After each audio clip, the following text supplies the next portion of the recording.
कुठल्याही परिस्थितीत त्यांचे पीसी घेऊन यामध्ये वेगवेगळी जी कलम आहेत त्या कलमाचा अंतर्भाव करून हे सगळी केस अतिशय चांगल्या पद्धतीच्या सरकारी वकील, मी त्यांनाही कुटुंबियांना विचारलं की तुमचं काय म्हणणं आहे. त्यांनी 1-2 नावं दिलेली आहेत, त्यांच्याशी पण आम्ही बोलणार आहे. कारण उद्याच्याला सरकारी वकिलांच्यावर पण कुठलाही दबाव येता कामा नये आणि यांना न्याय कसपटे परिवाराला मिळाला पाहिजे.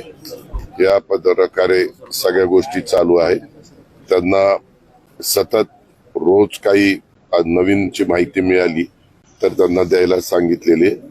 आणि याच्यात फास्टॅगवर मी उद्या मुख्यमंत्र्यांच्या बरोबर आम्ही दोघंही दिल्लीला जाणार आहे. त्यावेळेस आम्ही बरोबरच आहोत 2 तास विमानामध्ये.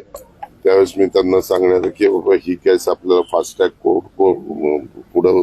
फास्टॅगवर चालवायची आणि त्या प्रकारे मुख्यमंत्र्यांनी पण लक्ष घातलेले त्याच्यावर ते चालवतील. आज ते पण मगाशी कोल्हापूर विमानतळावर होते, परंतु मी पुण्याला आलो आणि ते दिल्लीला गेले.